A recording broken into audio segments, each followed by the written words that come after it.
Egusi soup is one soup that has different ways to make it, and today I'm going to share with you my special method to make a chunky egusi soup with achi thickener. Let's get started. Hi everyone, welcome back. I'll start by adding my goat meat to a pot, then the cow tripe, some roughly blended peppers, chopped onions, my Knorr seasoning cube. This is my absolute best when it comes to making egusi soup. 1 tablespoon of salt. Stir everything together to incorporate. Cover and allow to steam. While our meat is steaming, I'll go ahead to prep our ground egusi. Here I have 4 cups of egusi. I'll dissolve with 2 cups of water. Then add 1 Knorr seasoning cube. Mix well to combine. Cover and allow to rise.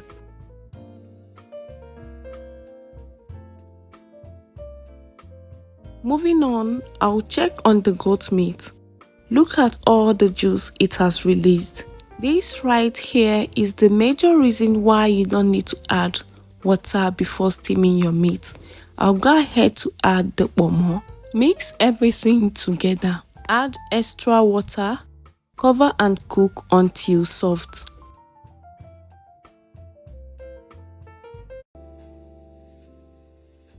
I'll be using bitter leaf for this soup. Here I have 2 handfuls of bitter leaf. It's still in its original form, just slightly washed.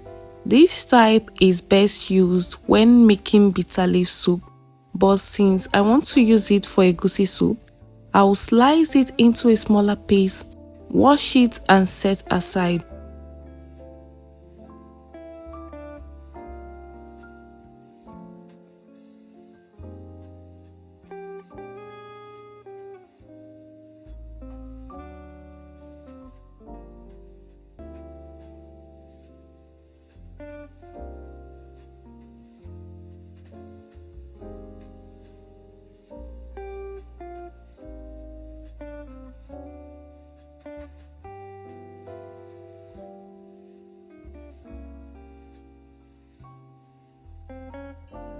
To wash your bitter leaf, just add a little water to the bitter leaf or the bowl you want to use.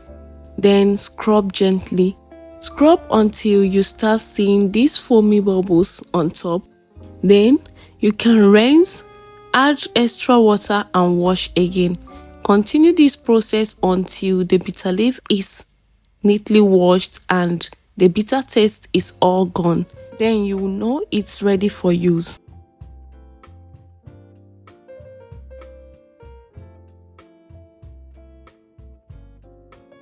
Now our bitter leaf is ready, so I'm going to keep it and use later on. At this point, our protein is 80% cooked and our pomo is very soft, so I'll off the heat and set aside. It's time to fry the egusi. In a pot, I'll add palm oil. Allow it to heat up a bit and add the chopped onions. Fry for 30 seconds before adding the pepper mix.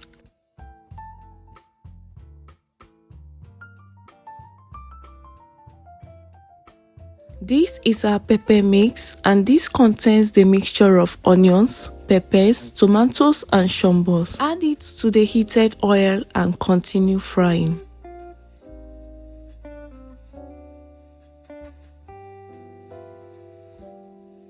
After frying for some time, I'll add a little salt to taste and keep frying until it looks like this, which shows that it is well fried and ready at this point. Now I'll pour in the egusi mixture, mix everything well and continue frying.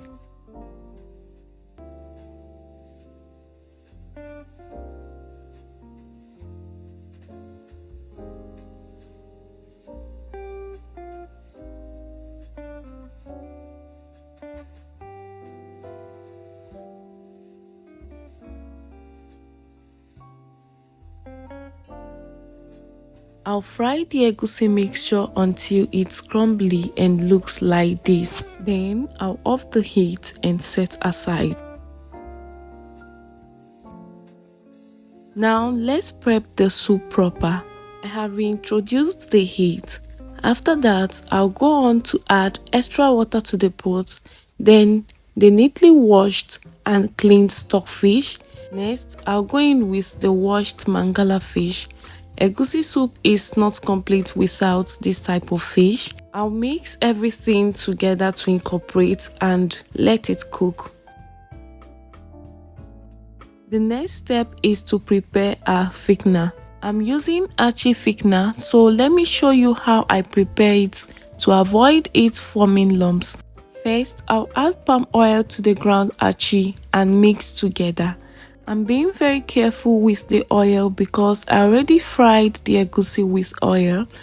Dissolve the ground achi in the oil. Mix everything until it's smooth and there is no presence of any lumps.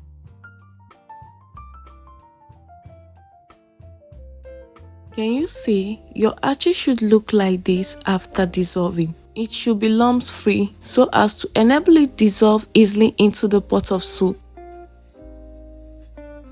Next, I'll go ahead to add the dissolved achi into the boiling soup. The heat from the soup helps to dissolve the thickener and makes everything very silky and smooth.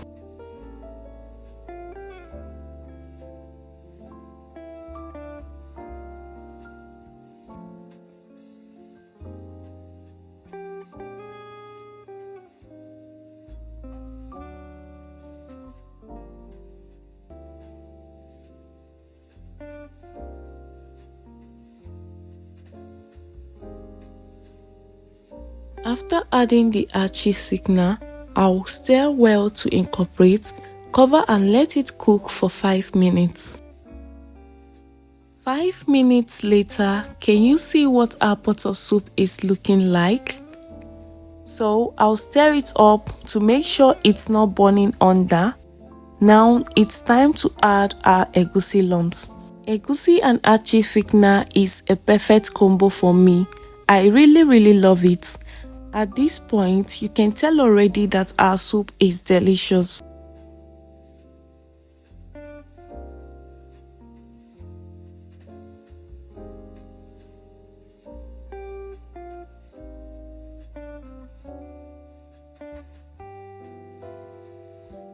After adding the egusi lumps, I'll give it a gentle stir so that the lumps doesn't break apart. Cover and let it cook together.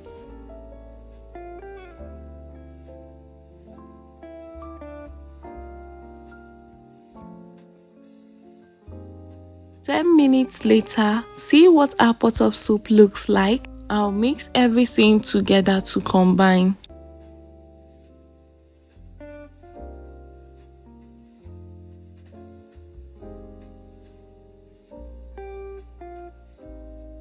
Then I'll go ahead to add the ogiliope that I dissolved in water.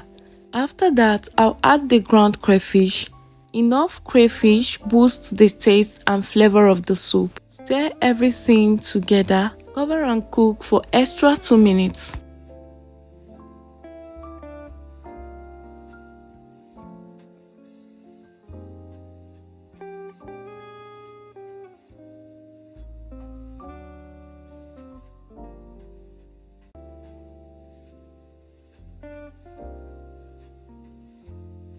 At this point, our soup is 90% ready and it's time to add the vegetables.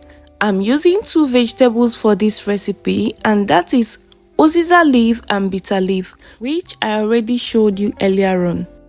Here is my uziza leaf, already washed and thinly sliced.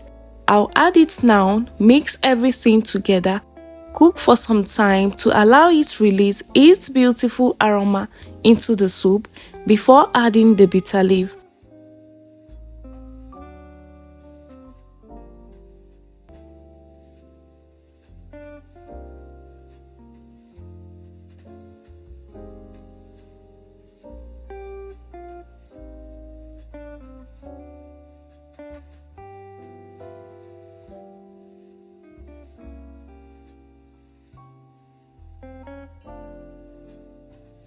After cooking for extra 1 minute, can you see what our soup looks like?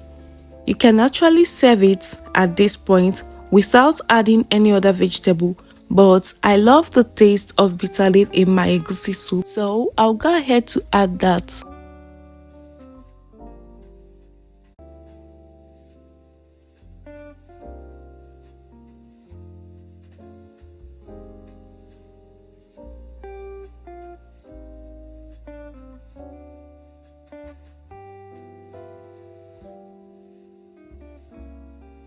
Add as much or less bitter leaf as you prefer. Bitter leaf doesn't need much heat or cooking, so I'll just mix together and our soup is ready. This is actually a 5-star hotel standard. I'm not even joking.